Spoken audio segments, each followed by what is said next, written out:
আপনি কি জানেন পৃথিবীর বৃহত্তম ধর্মীয় সমাবেশ কুম্ভ মেলা কোথা থেকে শুরু হয়েছিল? কেন কোটি কোটি মানুষ এই মেলায় অংশ নিতে আসেন? আজকের ভিডিওতে আমরা জানব মহাকুম্ভ মেলার ইতিহাস, গুরুত্ব এবং এর পেছনের রহস্যময় কাহিনী। নমস্কার বন্ধুরা, আপনারা দেখছেন দ্য ফ্যাক্ট ইউনিভার্স, আর আমি আছি আপনাদের সাথে।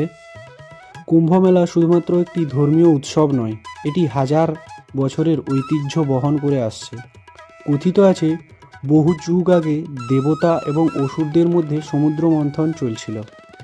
এই মন্থনের ফলে এক অমৃতের কলস বা কুম্ভ বেরিয়ে আসে, যা অমরত্ব দান করতে সক্ষম। কিন্তু অমৃত নিয়ে শুরু হয় দেবতা ও অসুরদের মধ্যে তীব্র সংঘর্ষ। এই সময় ভগবান বিষ্ণু মোহিনী রূপ ধারণ করে অমৃত দেবতাদের মধ্যে বিতরণ করতে থাকেন। কিন্তু সংঘর্ষের সময় কিছু অমৃত চারটি স্থানে পড়ে যায়, যেমন প্রয়াগরাজ গঙ্গা যমুনা সরস্বতীর সঙ্গমস্থলে, হরিদ্বার গঙ্গার তীরে, উজ্জয়িনী শিপ্রা নদীর তীরে, নাসিক গোদাবরী নদীর তীরে।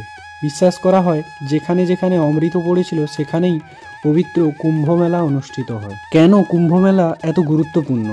পাপ মোচন এবং মোক্ষ লাভ। মনে করা হয় নির্দিষ্ট সময় পবিত্র নদীতে স্নান করলে পূর্বজন্মের পাপও ধুয়ে যায় এবং মোক্ষ লাভ হয়।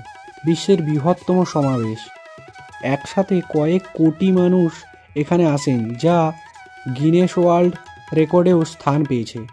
সাধু সন্ন্যাসীদের মিলন ক্ষেত্র, বিভিন্ন ধর্মীয় সম্প্রদায়ের সাধুরা এখানে এসে ধর্মচর্চা এবং জ্ঞান বিতরণ করে থাকেন। কুম্ভ মেলা প্রতি 12 বছর অন্তর পালিত হয় এবং মহাকুম্ভ মেলা 144 বছর অন্তর একবার অনুষ্ঠিত হয়।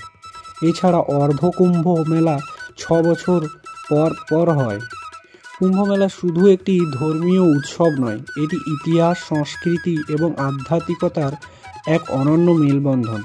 যদি ভিডিওটি ভালো লেগে থাকে তাহলে লাইক, শেয়ার এবং সাবস্ক্রাইব করতে ভুলবেন না।